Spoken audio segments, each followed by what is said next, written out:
Ha.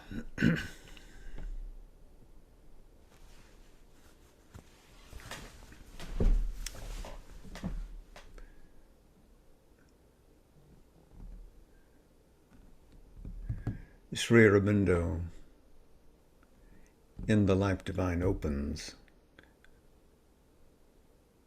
by recognizing that the spirit of the human, filled with divine presence, always restlessly wishes to progress, to ascend in conscious being. That indeed, whether at the beginning or at the end of any cycle, of any stage of existence, we're always set inside the reality, an omnipresent reality, a reality that is everywhere. And if we rise from darkness into light, light too is an aspect of omnipresent reality. It is everywhere.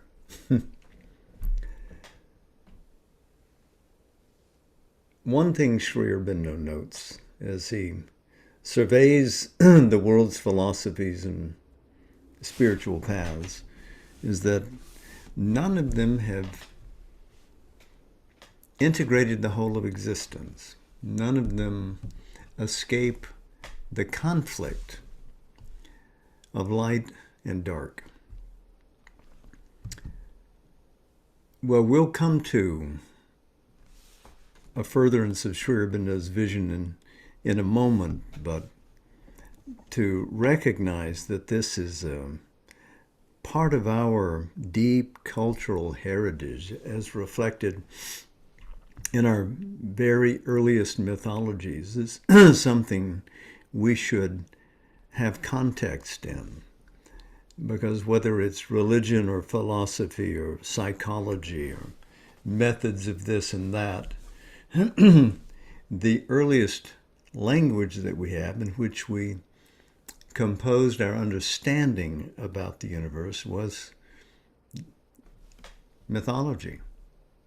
At least that is what has persisted. And we've spoken about the importance of mythological themes before, as has been noted by many, that whenever you want to talk about the big picture, whether you're a physicist or whether you're involved in religion and spirituality, you always come back finally to the language of myth because it's the most powerful. It tells a story that gets inside of you. Well,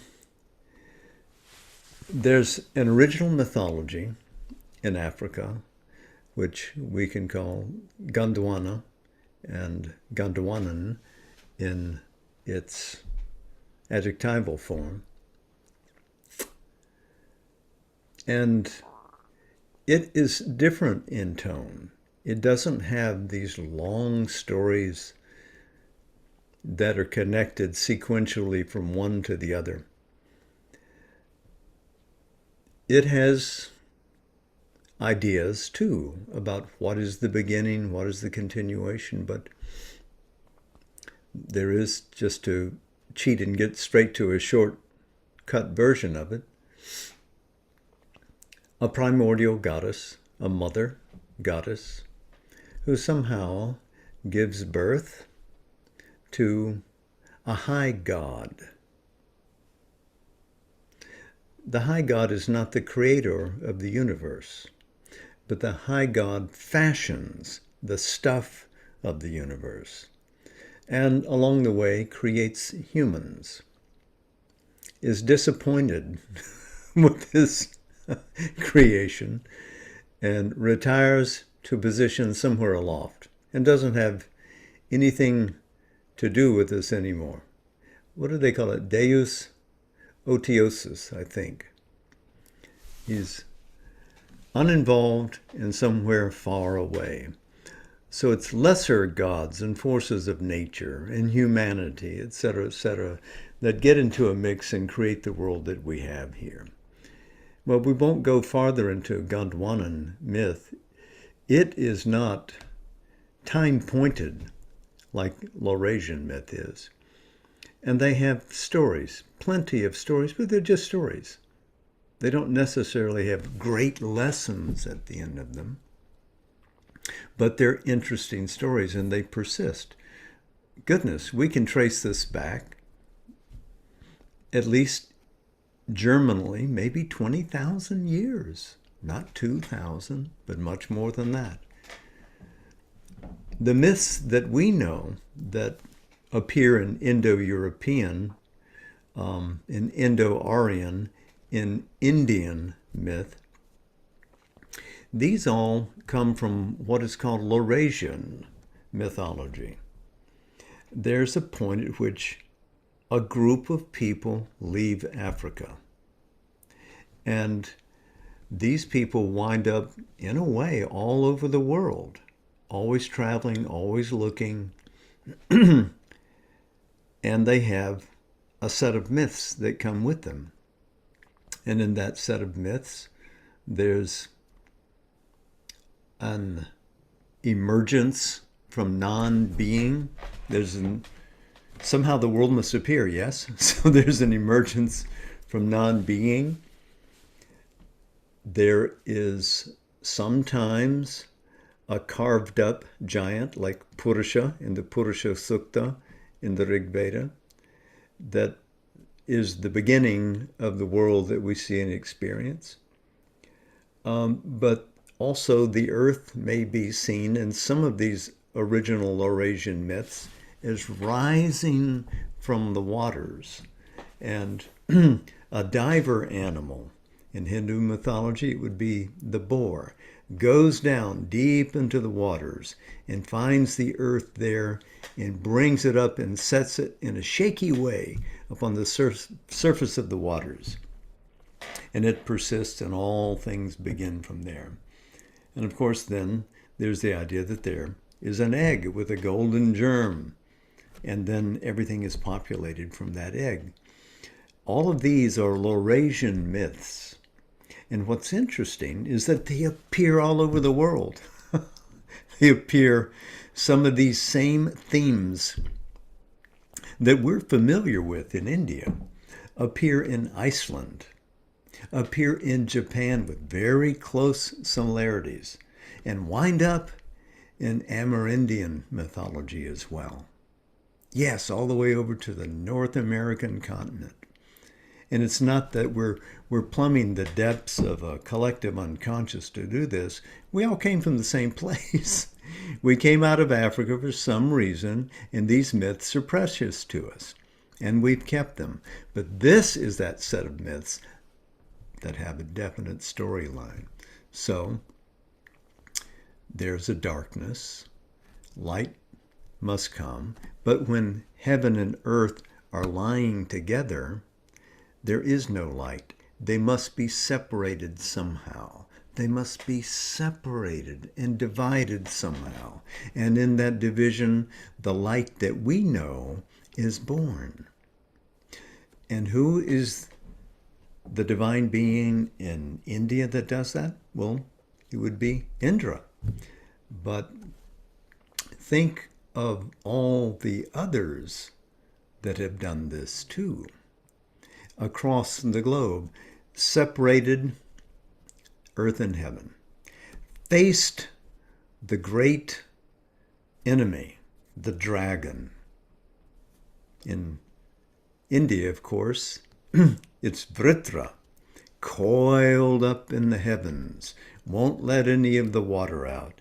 And who goes to fight him but Indra? And Indra fights him and hits him with his Vajra, and opens up the heavens, and water pours down and fertilizes the earth, makes life possible. But it's not just there. It's not just Indra. You also see this destruction in Heracles, in Greece, Beowulf in England, Siegfried in Norse mythology, and around the world we go. We could do this in Indonesia.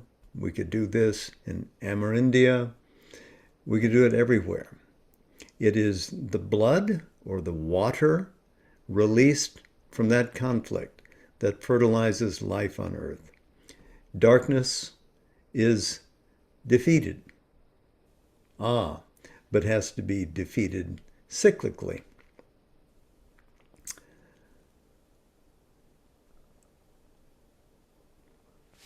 We have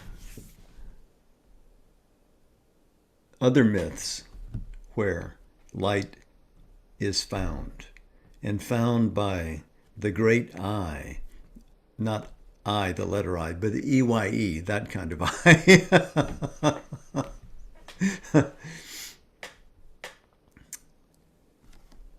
The sun is shut up in a cave. Somehow, creation wants to come into being, but light is hidden. Where is this hidden light? We've seen in our reading of the Veda that it's hidden in a cave. Well, it's hidden in lots of caves and lots of special mythologies around the world. It's, again, a similar theme. And that light that's hidden in the cave is the force of creation. It's the force of manifestation. It's light that illumines and leads forward. It is the dawn. And the dawn is young and beautiful, but undisclosed, can't come out of the darkness. Who is it that comes and saves that? Again, in India, it's Indra. Indra comes, but he doesn't come this time with his big hammer with which he killed Vritra. In this myth, as you know, he comes and he sits at the mouth of the cave. How does he know which cave? Because he has sent in advance his hound of heaven, Sarama, and she has nosed her way through all of creation, through all the darkness, and said, "Sir, the light is in there, the cave of the Vala." And the dawn is represented there by the cows. G-A-U, Gao, cow, C-O-W, same word. In Gao means both cow and light. So there is where the dawn is. Somebody has to release the light. How to do it? Indra comes, and he comes with a company of half human, half divine, in other words, very developed individuals who sit with him as he leads the chant. They chant with him, and summoned from the darkness comes dawn, streaming with the cattle coming out. And now the earth can begin. But it's that sacred word. It's the power of the creative word.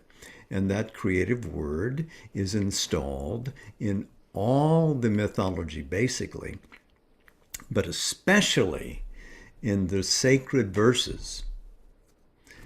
For the Persian peoples, it would be the Zend Avesta. For those in India, it would be the Rig Veda and all the Vedas that came after it. So this idea is a classic case. The sun is shut up.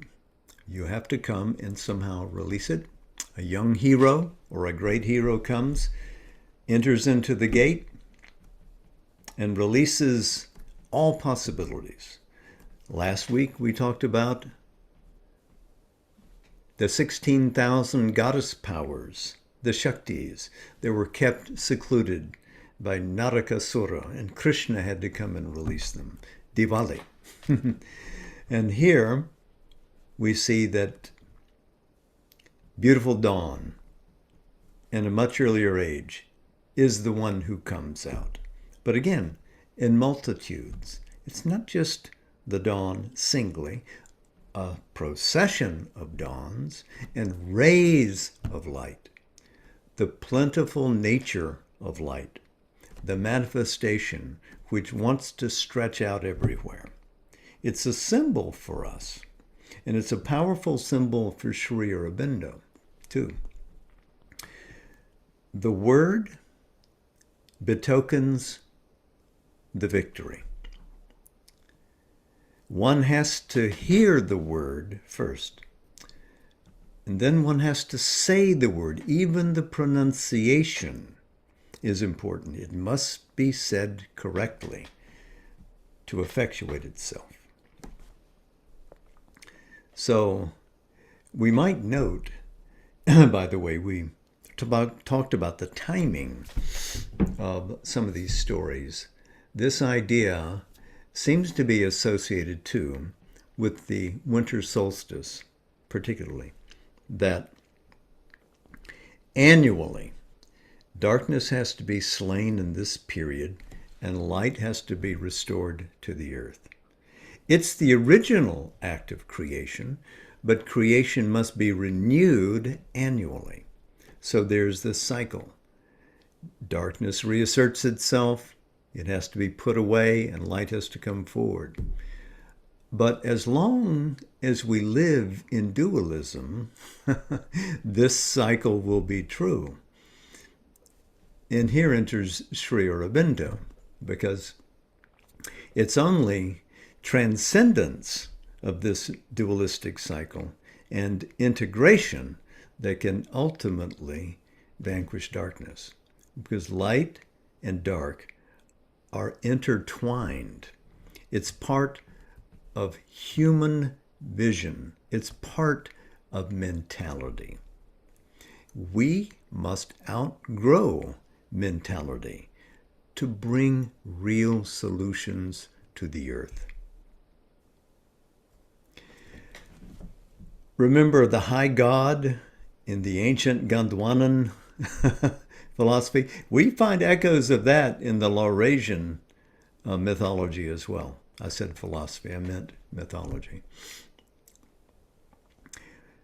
For Sri Aurobindo, wherever we have light and darkness, or light and shade, that illustrates our relationship to truth and falsehood, to good and evil, as if they're divided.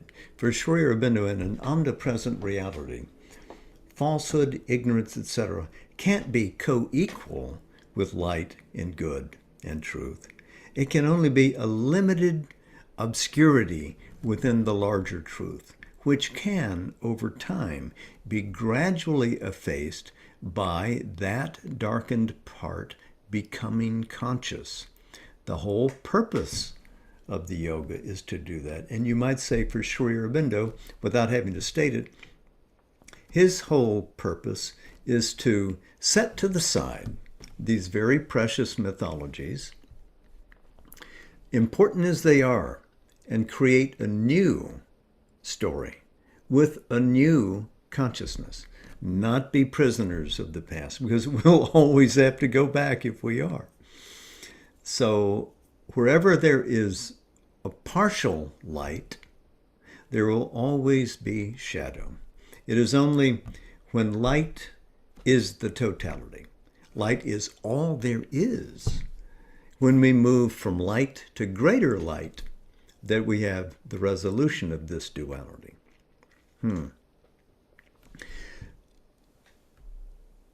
To his vision as a seer, Sri Aurobindo writes this. This is on page 176 in the newest version of the Life Divine. All nature is simply, then, the seer will, the knowledge force of the conscious being at work to evolve in force and form all the inevitable truth of the idea into which it has originally thrown itself. That's on page 138. Later, this subordinate process of the eternal seer and thinker, perfectly luminous, perfectly aware of himself and all, knowing well what he does, conscious of the infinite in the finite which he is creating, may be called the divine mind.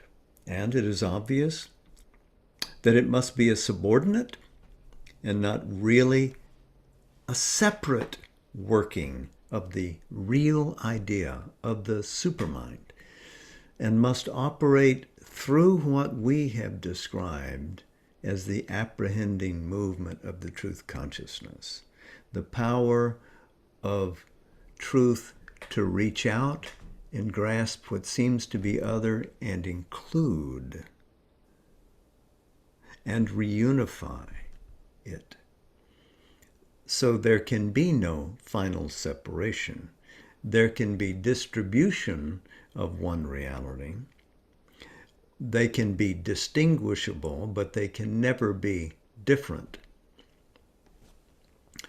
So he is describing here the vision of the seer who penetrates the darkness, who finds the light hidden. The hidden light in darkness is a perpetual theme in mythology, from whatever time you look. But we can't simply have light and darkness. For Sri Aurobindo, when we find light, we must progress, we must advance to a greater light.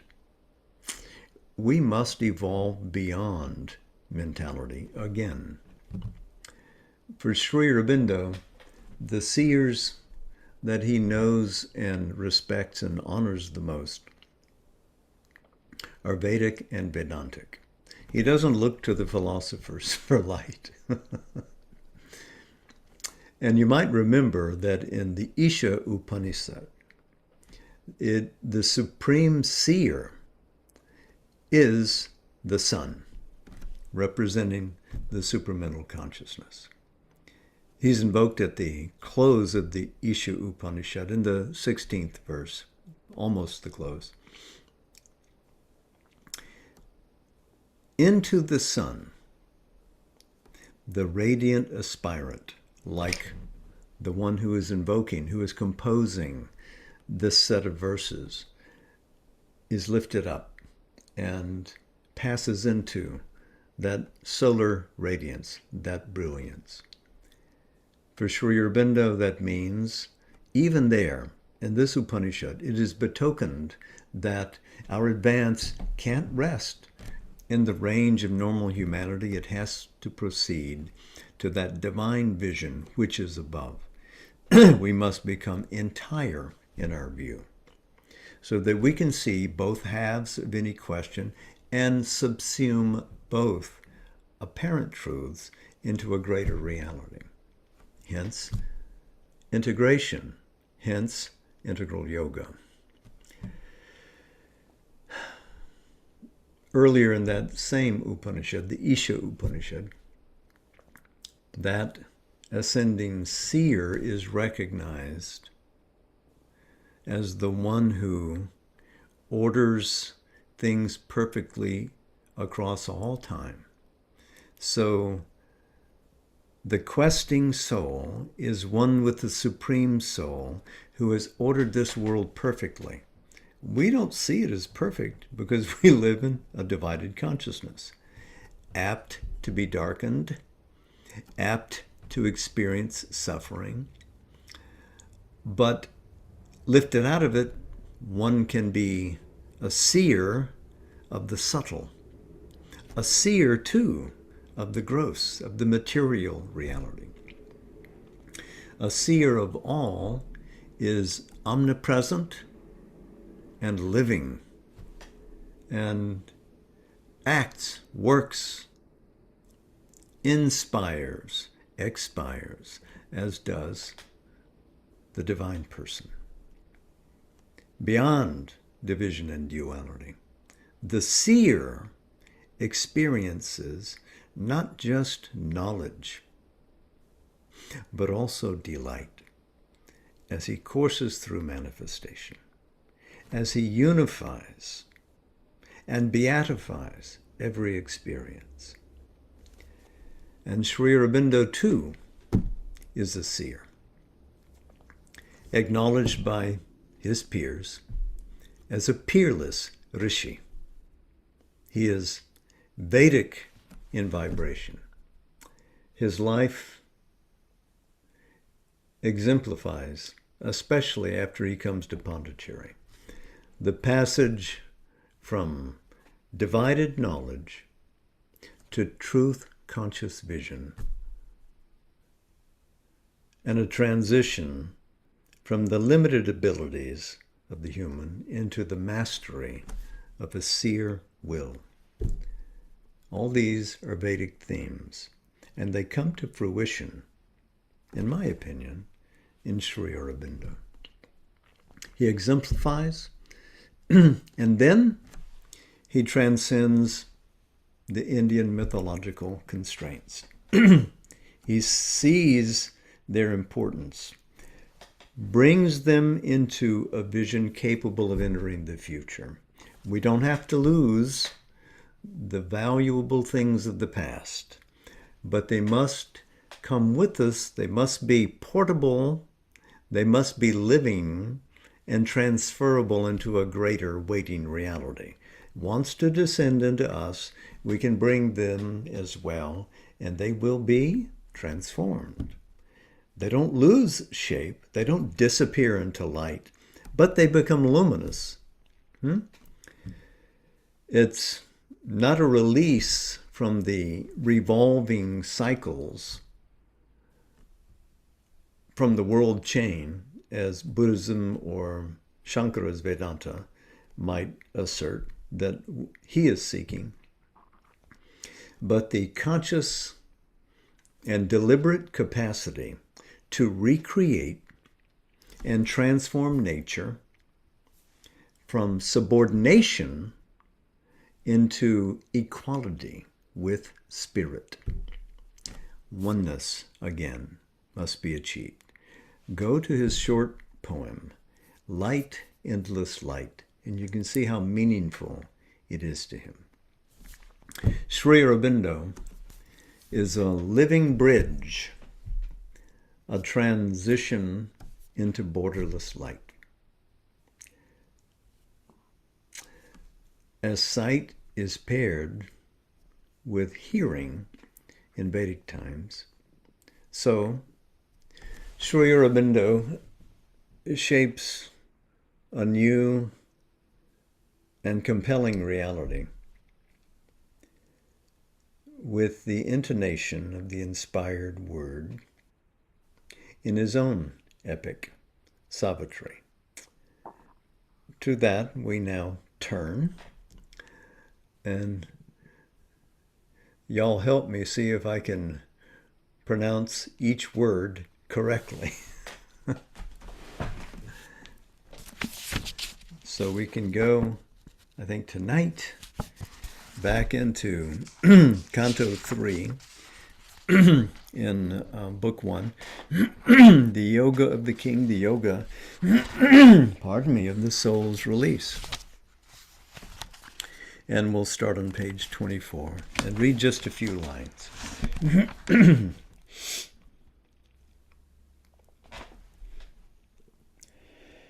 A long, dim preparation is man's life, a circle of toil and hope and war and peace, tracked out by life on matter's obscure ground. In his climb to a peak no feet have ever trod, he seeks through a penumbra shot with flame, a veiled reality half known, ever missed, a search for something or someone never found, cult of an ideal never made real here, an endless spiral of ascent and fall, until at last is reached the giant point through which his glory shines, for whom we were made, and we break into the infinity of God. Across our nature's borderline we escape into supernature's arc of living light. This now was witnessed in that Son of Force. In him that high transition laid its base.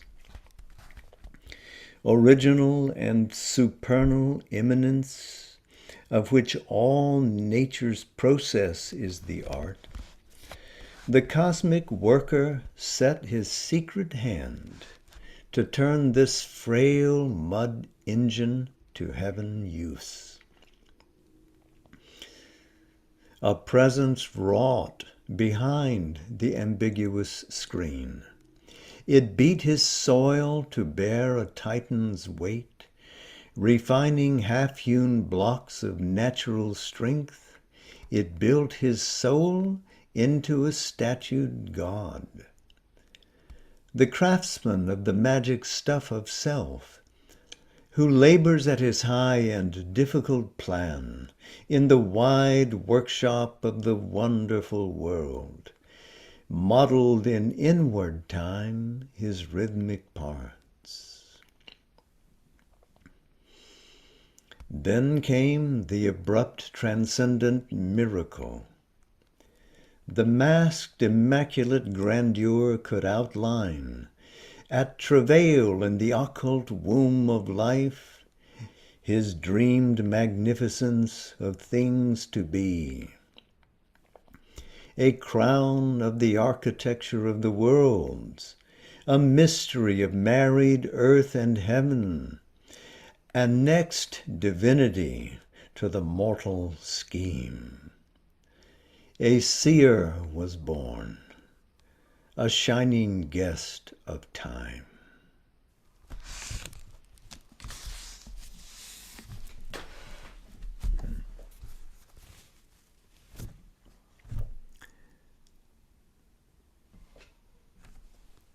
Namaste. Too short? Have I erred in the other direction?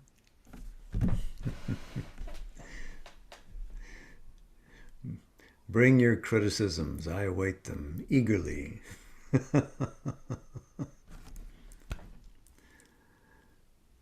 Much love to you all. Namaste. Jai Ma.